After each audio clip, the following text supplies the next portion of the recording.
पूर्व सीएम कमलनाथ एवं सांसद नकुलनाथ ने जिले के 173 विद्यार्थियों के शिक्षण हेतु की सहायता। जिला कांग्रेस अध्यक्ष ने दी शुभकामनाएं।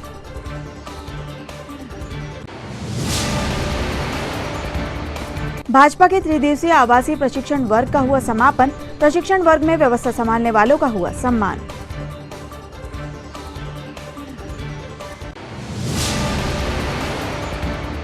कलेक्टर कार्यालय परिसर में अधिकारियों से परेशान किसान ने पिया जहर। जिला अस्पताल में कराया गया भर्ती, नागपुर रेफर।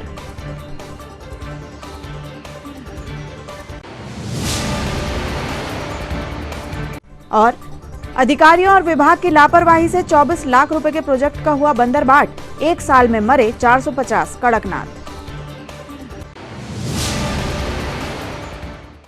नमस्कार, स्वागत है आपका सिटी हलचल में। अब तक की तमाम खबरों के साथ मैं कौशिमा और अब देखते हैं खबरें विस्तार से। पूर्व मुख्यमंत्री कमलनाथ एवं जिले के सांसद नकुलनाथ के द्वारा आज फिर जिले के 173 जरूरतमंद विद्यार्थियों की शिक्षण शुल्क हेतु सहायता प्रदान की गई। स्थानीय राजीव भवन में जिला कांग्रेस अध्यक्ष विश्वनाथ ओक्टे ने सभी छात्र छात्राओं को इसके लिए शुभकामनाएं प्रदान की। वहीं उपस्थित अभिभावकों व छात्र छात्राओं ने पूर्व सीएम कमलनाथ एवं जिले के सांसद नकुलनाथ के प्रति अपना आभार व्यक्त किया। इस अवसर पर मुख्य रूप से पप्पू यादव, फिरोज खान, मनोज सक्सेना सहित अन्य पदाधिकारी व कार्यकर्ता उपस्थित थे। हमारे नेता माननीय कमलनाथ जी और नकुलनाथ जी के माध्यम से एक बड़ा पुण्य का काम, जरूरतमंदों की आवश्यकता और आर्थिक जो तंगी चल रही है उसके कारण बहुत सारे परिवारों ने माननीय कमलनाथ जी को, माननीय नकुलनाथ जी को इस कोरोना काल में जो आर्थिक तंगी के कारण बहुत सारे परिवार परेशान हुए, अपने बच्चों की फीस नहीं पटा पा रहे थे, चाहे वो कॉलेज की हो, चाहे स्कूल की हो या अन्य संस्थाओं की हो। बहुत सारे बच्चे परेशान हुए। उन्होंने सबने कमलनाथ जी से आवेदन किया, नकुलनाथ जी से आवेदन किया, तो माननीय कमलनाथ जी ने बड़े गंभीरता से उनके आवेदन पर विचार किया और बहुत सारे बच्चों का आज उन्होंने फीस माफ की।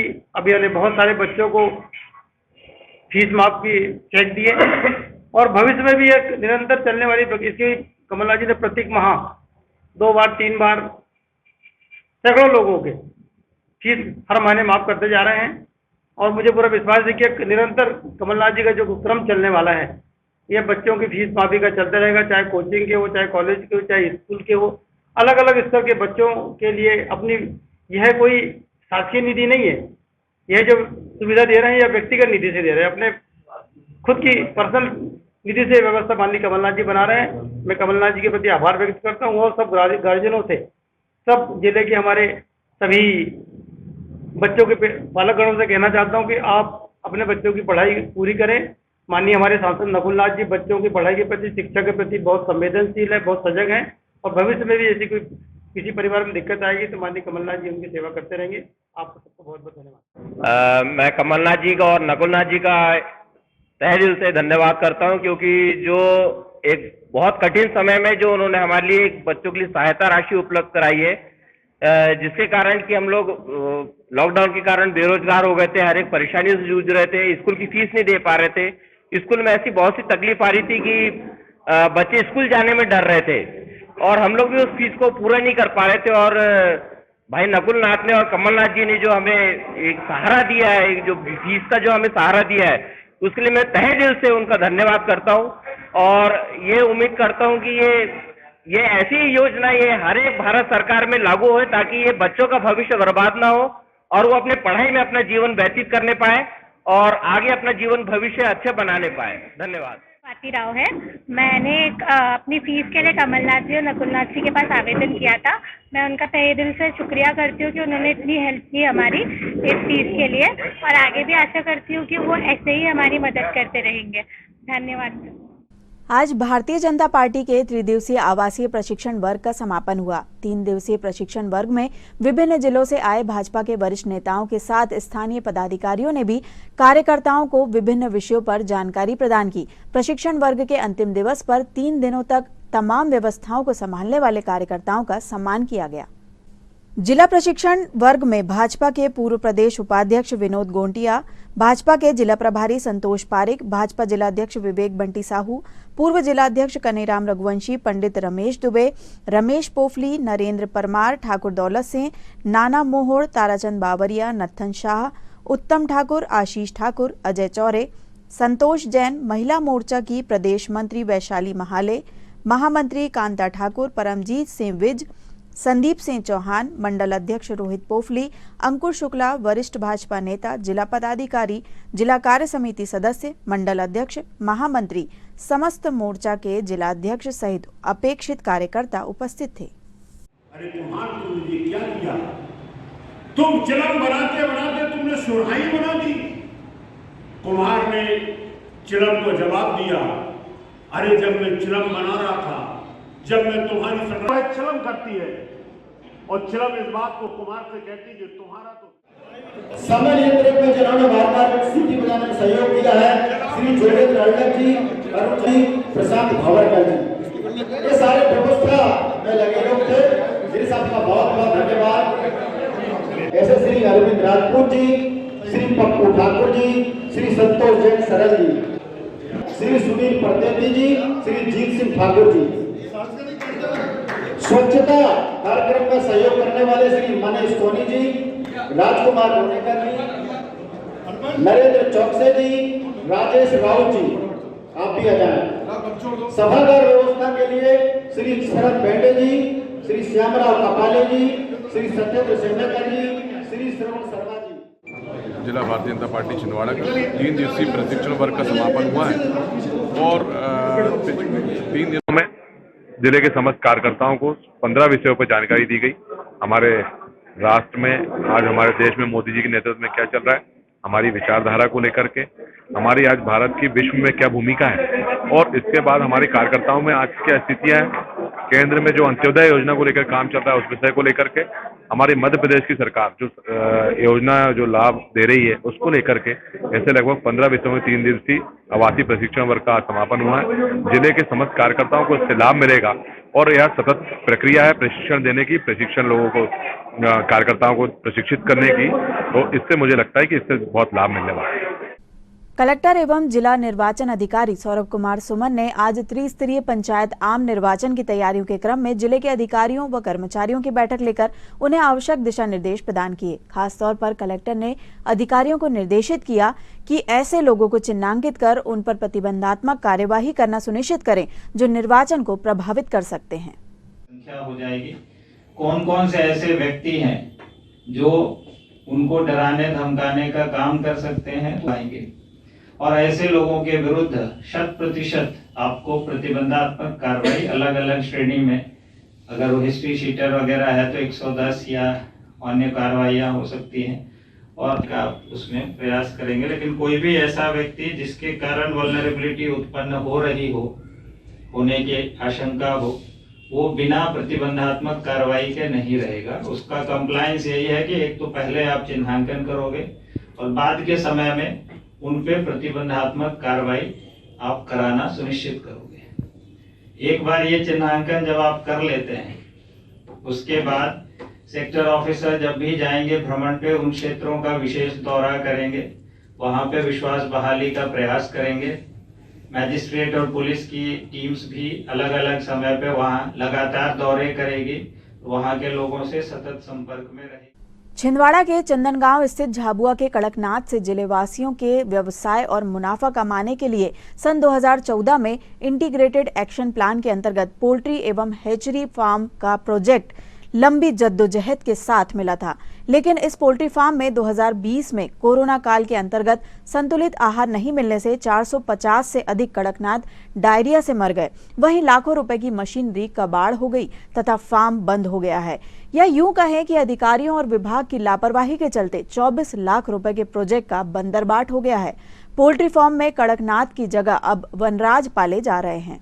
हमारी जो आ रही है ना, तो इसके कारण जो मुर्गियों को जो संतुलित आहार मिलना चाहिए है ना, मार्केट मजदूर सबको बंद कर दिया था। तो ऐसे में थोड़ी व्यवस्थाएं बिगड़ गई थी हमारी, है ना। तो मुर्गियों को क्या है, कुछ संतुलित आहार नहीं मिलने के कारण या तो मुर्गी को जो मार के खाती है ना, या उसका बीट उठा के खाती थी। ऐसे में उसमें बीमारी आने से हमारा जो यूनिट था वो बैठ गया। ये जो जानकारी भी आपने बताया कि जो आईएपी बस से जो भवन बनाया गया है हम्म। वो कुल कितने में ये बनाया गया है, ऐसा कुछ बताइए। ये सर जनपद पंचायत से 24,67,65,000 कुछ ऐसा है ना का हमको भवन मिला है ना। ये 2014 में लगभग कंप्लीट 14 या आपने बताया था ना है ना 15 में है ना 15 में हमको हैंड ओवर कर दिया था है ना। तो इसमें आत्मा परियोजना से भी या कृषि विभाग से कोई सहायता मिली है?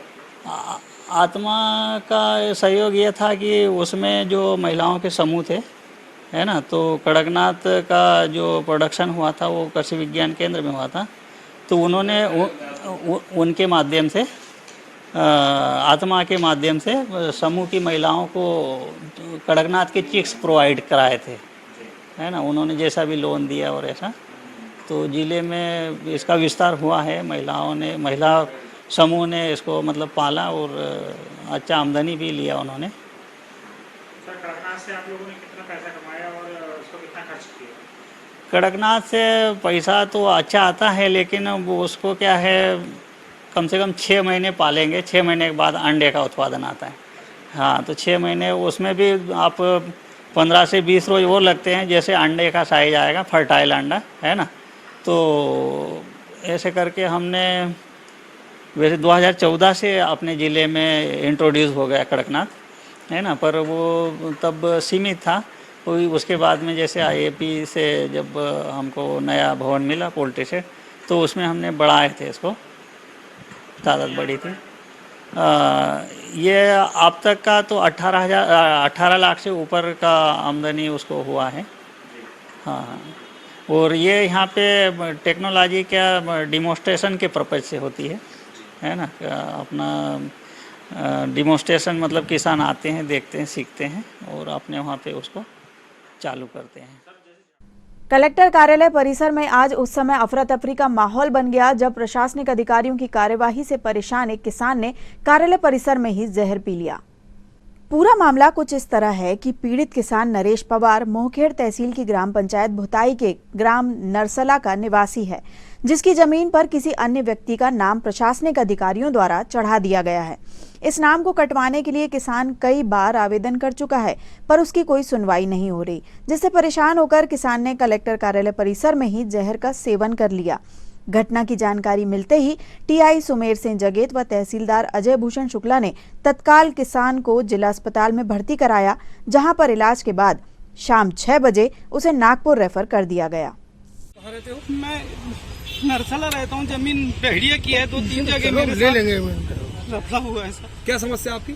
जमीन विवाद में मतलब पटवारी और अराइल मिलके गड़बड़ी करके मेरी जमीन दूसरे के नाम चढ़ाया जा रहा है। रहना मेरा नरसला है और जमीन बहड़िया की है। आपने शिकायत की है? शिकायत 3-4 बार हो चुकी है यहाँ मेरी।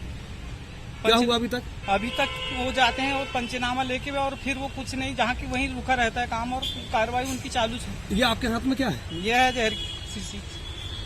हाँ तो जहर की शीशी लेके क्यों घूम रहे हैं? पी लिया हूँ मैं यार जहर। लास्ट एमएच है मेरी कोई मतलब नहीं है अब जीने से। क्या जीऊँगी अब, किसके लिए जीना? मेरा यही कहना है, मातृभूमि के लिए मैं आज भी मैं अपना तन मन सब कुछ से निछावर कर सकता हूँ। ये मेरा कहना है। मेरी माँ की हिफाजत नहीं हुई तो मैं क्या मतलब का जीना? मैं सब जगह से चक्कर काट के आ गया, तहसीलदार के पास के 3-4 बार आ गया, एसडीएम साहब के से यहाँ से आ गए। वो पटवारी बोलता है मेरी पूरी सेटिंग है, तू कहाँ दौड़ेगा? बोले तेरा जीना हराम कर दूंगा मैं। पटवारी का नाम क्या है? पटवारी का नाम है ज्ञानदेव राउत, यहाँ चंदनगांव रहता है वो। खाली है सर, खाली है।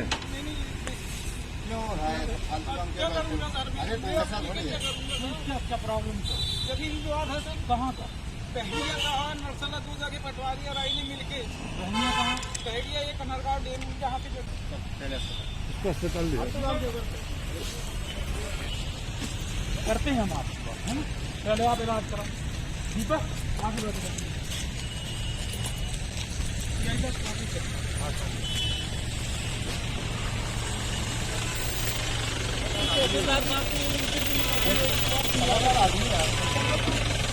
अस्पताल चलना पड़ेगा।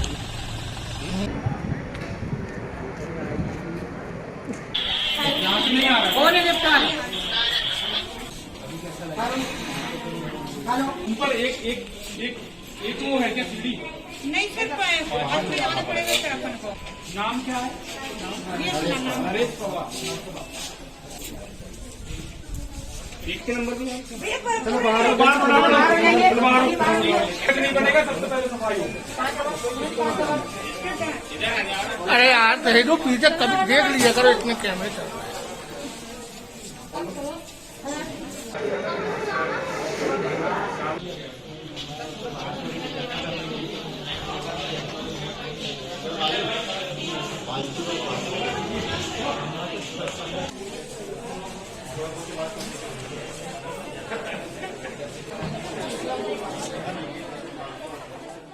क्या है सर स्थिति, पूछताछ में क्या है? ये तात्कालिक सूचना हमें दी गई थी, वहाँ के किसी व्यक्ति ने सेवन किया है। टीआई जगत साहब जो कोतवाली टीआई हैं और मैं मौके पर तत्काल पहुँचे और हमने अपनी गाड़ी पे उनको लेके आए हैं। तात्कालिक रूप से सबसे पहले उनका स्वास्थ्य हमारे लिए प्राथमिकता है, इसलिए हमने उनको यहाँ लेके आए हैं और डॉक्टर साहब से जल्दी से चर्चा करके उनका इलाज चालू करवा दिया है और डॉक्टर साहब जो बता रहे हैं कि वो खतरे से बाहर हैं। अभी तात्कालिक रूप से यही जानकारी। सर बातचीत में कुछ जमीन नहीं, अभी तो ये क्योंकि हमारी पहली प्राथमिकता उनके स्वास्थ्य को लेके है, इसके बाद जो भी जानकारी होगी हम आपको। एक जनसुनवाई में आया था सर आज, क्योंकि अभी पंचायत निर्वाचन की आचार संहिता, तो आज जनसुनवाई कार्यक्रम तो नहीं था, लेकिन वो हमें वहाँ मिले थे, तो जैसी सूचना मिली है वैसा हम लेके आ गए। अभी इतनी ही जानकारी। सर ये बताया जा रहा है कि दूसरी तीसरी बार वो आया आपकी समस्या? अभी मेरी जानकारी में इसलिए नहीं है कि मैंने पहले स्वास्थ्य को देखा उनके और पहले उनको भर्ती। सर अभी हमारे पास टीआई साहब ने पेशेंट लाया था, इसका नरेश पवार नाम है, नरसिल्ला कहीं से लाए उनको। कुछ इंसेक्टिसाइड कुछ खाया है उन्होंने, लेकिन टाइमली हमारे पास आ गए क्योंकि उन्होंने 10 या 15 मिनट पहले खाया था। टीआई सर और तहसीलदार सर ने खुद लेके आया तो तुरंत हमने उनका पेट अभी साफ़ कर दिया है, जितना उन्होंने पिया होगा है ना, तुरंत साफ़ कर दिया है। लेकिन जो कहते हैं कि थोड़ा बहुत अवशोषित जो हो गया होगा तो उसका भी हम इसलिए उनका वॉचफुल रखेंगे 24 से 48 घंटे के लिए। बाकी अभी स्थिति तो ठीक है। एक फिर हम सीनियर जो मेडिसिन कॉल होता है उनके लिए अभी एक और मैं करा के, जो स्पेशलिस्ट डॉक्टर होते हैं मेडिसिन के, उनको एक बार बुला के और हम लोग दिखा लेंगे तो एक सही स्थिति उसके बाद हमें पता चल जाएगी। वो क्या खतरे से बाहर है अभी देखो उतना नहीं बोल सकते, अभी 10 मिनट की तो पहले की बात हुई है ना, अभी हुआ है। अपन ने चाहे पेट साफ भी कर दिया होगा, लेकिन स्थिति अपने को 1 या 2 घंटे बाद थोड़ी सही समझ में। मतलब गंभीर स्थिति में है वो? नहीं, अभी वो उतना अभी उस लायक नहीं है, थोड़ा सा चक्कर। मतलब स्थिति गंभीर है ना? उतनी गंभीर नहीं बोल सकते हैं, लेकिन गंभीर है, थोड़ा बहुत बोल सकते हैं। पर बोल रहे हैं, समझ रहे हैं, हम उनसे जो बात कर रहे हैं वो आराम से सब चीज़ें बोल रहे हैं। टाइमली आ गए, ये अच्छी बात है। एक सीनियर जो मेडिसिन के होते हैं इनको दिखा के अगले 1 या 2 घंटे में स्थिति और साफ हो जाएगी। सशस्त्र सेना झंडा दिवस के अवसर पर जिला सैनिक कल्याण अधिकारी सेवानिवृत्त कर्नल जया जेवियर ने कलेक्टर सौरभ कुमार सुमन, एडीएम रानी बाटड, एसडीएम अतुल सिंह सहित कलेक्ट्रेट परिसर में समस्त अधिकारी कर्मचारियों को सशस्त्र सेना झंडा दिवस का बैच लगाया तथा शहीद परिवारों के सहायतार्थ राशि एकत्रित की।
मध्य प्रदेश शासन व राज्य निर्वाचन आयोग द्वारा त्रिस्तरीय पंचायत चुनाव की घोषणा की जा चुकी है, जिसके बाद से प्रशासन भी अपनी व्यवस्थाओं को चुस्त करने में जुट गया है। जहां एक ओर विभागवार बैठकों का दौर जारी है, वहीं दूसरी ओर सुरक्षा व्यवस्था को लेकर भी इंतजाम पुख्ता किए जा रहे हैं। इसी क्रम में एसडीएम अतुल सिंह ने आज नगर पुलिस अधीक्षक मोतीलाल कुशवाहा व तहसीलदार अजय भूषण शुक्ला के साथ छिंदवाड़ा के समस्त थाना प्रभारियों की समीक्षा बैठक ली और चुनाव संबंधी विभिन्न जानकारियों से उन्हें अवगत कराया।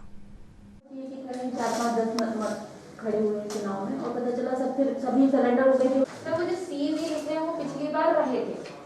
वो जो अगला वाला सील पे भी उन्होंने जिसमें 75% है वो हो भी सकता है कि नहीं रहे हो, क्योंकि उनमें मतदान के बाद की स्थिति है। तो उनको तो रखना ही रखना है, तुमको 29 है ना अपने अपराधियों की।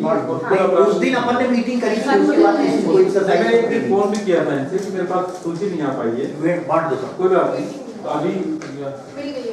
मैंने एक दिन लोगों को पॉइंट भी दिया था।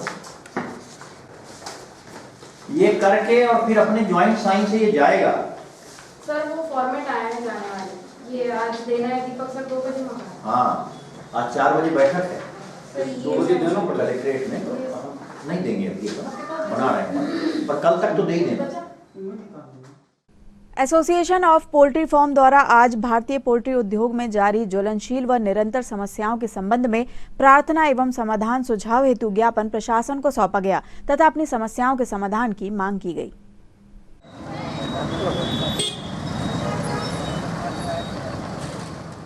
आज हम पोल्ट्री एसोसिएशन पूरे भारत के जितने एसोसिएशन है सब सक्रिय होकर सोया की बढ़ती कीमतों को लेके मध्य प्रदेश शासन भारत शासन को ज्ञापन दे रहे हैं कि सोया को कम्युनिटी बाज़ार में उतार के हम लोगों को जो प्रोटीन का स्रोत है लाइव स्टॉक का वो सोया है, जिसका कम्युनिटी बाज़ार में उतारने के कारण लगातार जिसका मूल्य 30,000 रहना चाहिए 60,000 70,000 अचानक होता जा रहा है और वो उसमें सट्टाबाजारी चल रही है, जिसका हम विरोध करते हैं। तो मध्य प्रदेश शासन और भारत सरकार को उसकी सूचना देते हैं। उसके बारे में हम लोग के बारे में आगामी हमारे जो समस्याएं हैं उनका निराकरण के लिए पेशकश करें।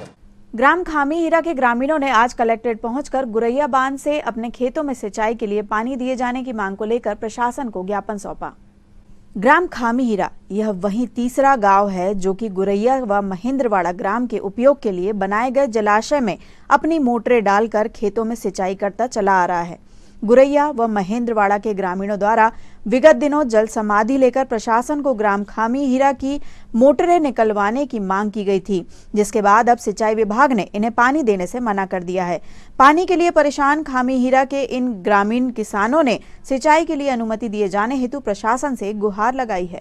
हम लोग यहाँ पर कलेक्टर साहब को ज्ञापन देने के लिए आए हुए हैं। हम लोग ग्राम खामी हीरा के किसान हैं और एक तालाब है हमारे गुरैया डैम करके जो सिंचाई के लिए तालाब बनाया गया है और खामी हीरा के किसानों की भी ज़मीन उसमें है और वहाँ की शासकीय ज़मीन भी वो है, लेकिन वहाँ पर विभाग द्वारा हमें सिंचाई करने नहीं दिया जा रहा। इस संबंध में हम कलेक्टर साहब से मिलने के लिए आए हैं। 10 वर्षों से हमें वहाँ हम सिंचाई कर रहे हैं, हमारी मोटर पंप जमी हुई है और इस वर्ष विभाग हमको वहाँ अनुमति नहीं दे रहा है। क्या नाम है आपका? मेरा अशरफ पटेल नाम है। आजादी के अमृत महोत्सव के अंतर्गत आज पोस्ट ऑफिस द्वारा विद्याभूमि स्कूल में पोस्ट कार्ड लेखन प्रतियोगिता का आयोजन किया गया, जिसमें प्रधानमंत्री के नाम मेरे सपनों का भारत विषय पर छात्र छात्राओं द्वारा पोस्ट कार्ड लिखे गए।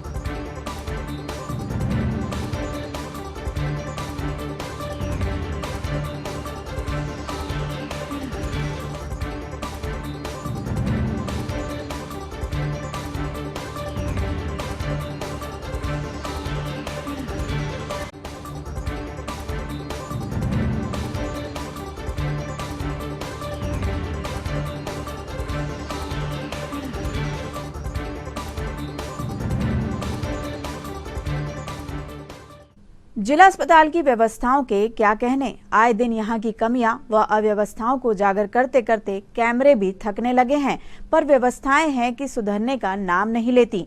इसमें गलती पूरी तरह से अस्पताल प्रबंधन की भी नहीं है। कुछ गलतियां तो जिला अस्पताल में सेवाएं लेने वाले मरीजों व उनके परिजनों की भी है, जो लापरवाही पूर्वक व्यवहार कर अव्यवस्थाओं को और ज्यादा बढ़ा देते हैं। जिला अस्पताल में मरीजों के लिए बनाए गए शौचालय गंदगी से लबालब होकर ओवरफ्लो होने लगे हैं, पर इस ओर अस्पताल में कार्यरत सफाई कर्मियों का ध्यान नहीं है। इतना ही नहीं, मरीजों व उनके परिजनों को होने वाली परेशानियों का अनदेखा करते हुए यहाँ की साफ सफाई पर कोई ध्यान नहीं दिया जाता। अस्पताल प्रबंधन का यह गैर जिम्मेदाराना रवैया तो एक तरफ है, दूसरी ओर मरीजों और उनके परिजनों के द्वारा भी अस्पताल के शौचालयों में समुचित व्यवस्थाओं का उपयोग न करते हुए इस गंदगी को और भी अधिक बढ़ाया जाता है। ये बताइएगा, आप हॉस्पिटल के बाथरूम में आए, क्या हालत है बाथरूम की? बाथरूम की बहुत बुरी हालत है, पूरे में लैट्रिन भरी पड़ी है, पूरी लबालब भरी। तो ऐसे में बाथरूम जाने में परेशानी हो रही है आपको? बहुत ज़्यादा परेशानी। ये भी आप बाथरूम गए थे, बाथरूम करने, क्या हुआ वहाँ पे? बहुत खराबी। क्या है वहाँ पे? गंदगी है क्या वहाँ पे? बहुत ज़्यादा। पुलिस अस्पताल में निरंतर कोविड टीकाकरण का कार्य सतत जारी है। टीकाकरण केंद्र पर सर्वोदय अहिंसा के प्रदेश संयोजक दीपक राज जैन निरंतर अपनी सेवाएं देकर टीकाकरण में सहयोग प्रदान कर रहे हैं। आपके सहयोग से सर्वोदय अहिंसा ने आज पुलिस हॉस्पिटल में 103वां कैंप हमने पूरा किया और लगभग सर्वोदय अहिंसा ने अभी 38,000 डोज यहाँ पूरे किए। इसके लिए मैं सबसे ज़्यादा धन्यवाद दूंगा हमारी नर्सिंग बहनों को और साथ में जो हमारे वेरीफायर आते हैं, जो सुबह 9 बजे से 6 बजे तक अपनी यहाँ ड्यूटी देते हैं। और इन्हीं के सहयोग से सर्वोदय अहिंसा ने अपने 103 कैंप में 38,000 लोगों को कोविशील्ड के प्रथम और द्वितीय डोज लगाए। करबद्ध निवेदन है मेरा छिंदवाड़ा से, चूँकि कोरोना का नया वेरिएंट आ रहा है, तो जिन लोगों के दोनों डोज पूरे नहीं हुए हैं वे अपने दोनों डोज लगाएं, मास्क अवश्य पहनें और सामाजिक दूरी बनाए रखें। आवश्यकता होने पर ही घर से निकलें और सभी को प्रेरित करें कि अपना वैक्सीनेशन अवश्य कराएं। देखिए, हमारे सर्वोदय अहिंसा संगठन के द्वारा जिला पुलिस लाइन छिंदवाड़ा में आज 103वां टीकाकरण कैंप, कोविड टीकाकरण कैंप लगाया गया है। आज दिनांक तक संगठन के द्वारा लगभग 38,000 लोगों को डोज लगाया चुका है, वैक्सीनेटेड किया जा चुका है। चूंकि ये महाराष्ट्र में नया वेरिएंट इस समय आ चुका है और हमारा जिला महाराष्ट्र की सीमा से लगा हुआ है, तो बहुत आवश्यक है कि आने वाले दिनों में सुरक्षा के लिए कोविड वैक्सीन का दोनों डोज लगाया जाना बहुत ज़रूरी है। और इसमें ये स्वयंसेवी संस्था सर्वोदय अहिंसा जिसमें बहुत बढ़ चढ़ के इसमें भाग ले रही है आमजन के लिए।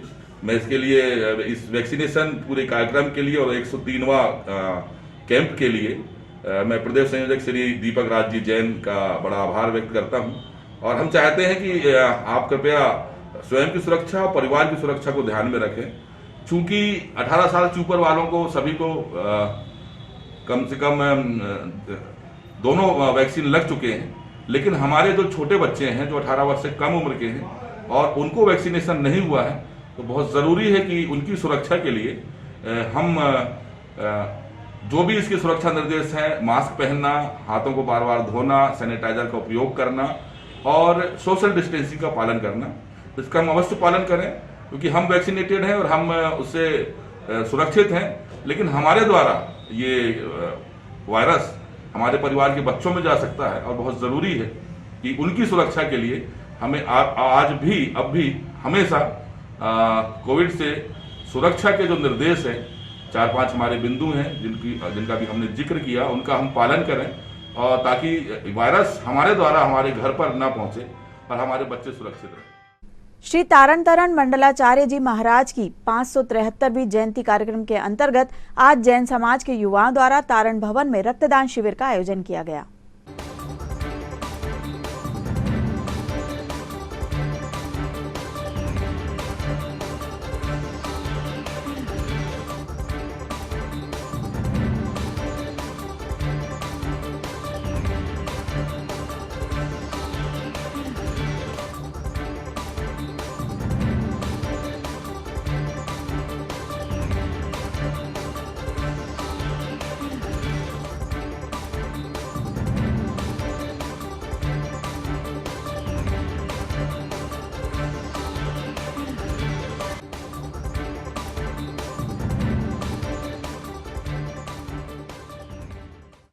विगत वर्ष अनुसार इस वर्ष भी श्री तारण तरण मंडलाचार्य जी महाराज की 573वीं जन्म जयंती के उपलक्ष्य में रक्तदान शिविर का आयोजन किया गया है। अभी लगभग 11 यूनिट हो चुकी है और टारगेट है कि हम 25 यूनिट कम से कम यहाँ रक्तदान करें, जिसमें हमें छिंदवाड़ा ब्लड बैंक से डॉक्टर असीम जी का सहयोग प्राप्त हुआ।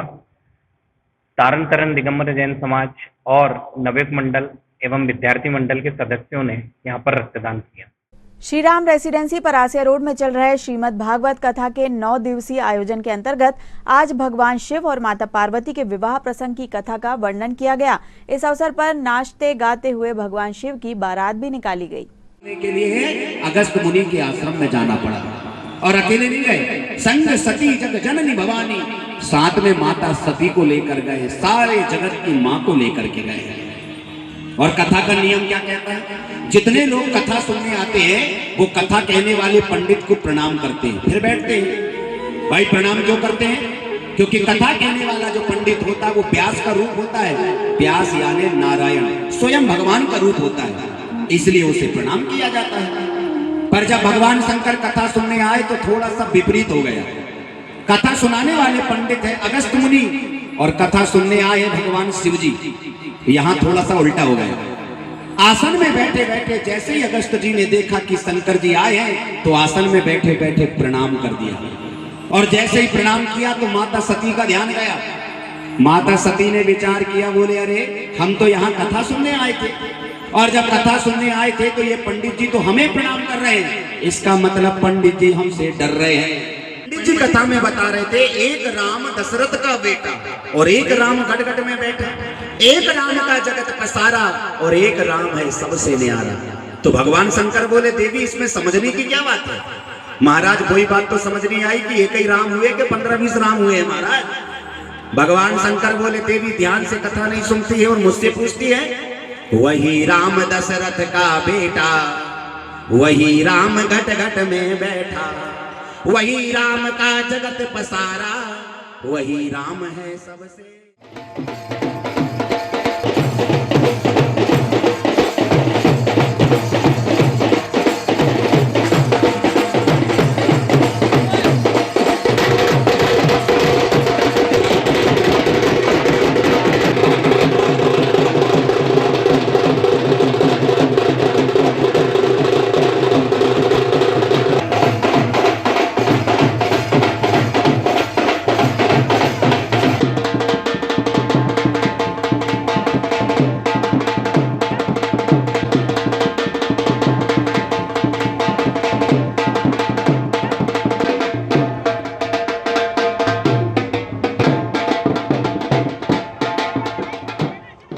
और आइए अब इन खबरों को समेटते एक नजर में और देखते हैं आज की सुर्खियां।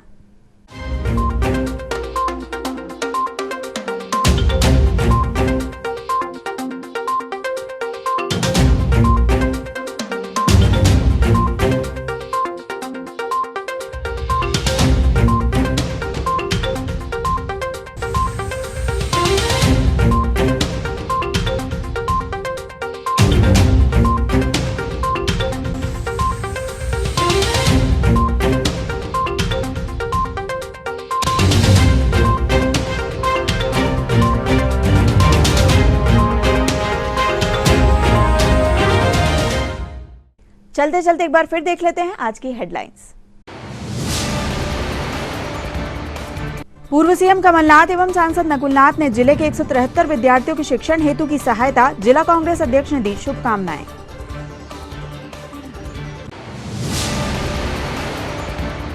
भाजपा के 3 दिवसीय आवासीय प्रशिक्षण वर्ग का हुआ समापन, प्रशिक्षण वर्ग में व्यवस्था संभालने वालों का हुआ सम्मान।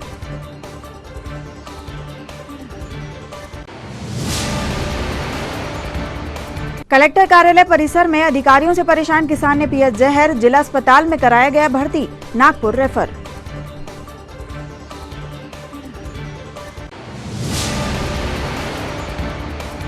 और अधिकारियों और विभाग की लापरवाही से 24 लाख रुपए के प्रोजेक्ट का हुआ बंदरबाट, 1 साल में मरे 450 कड़कनाथ।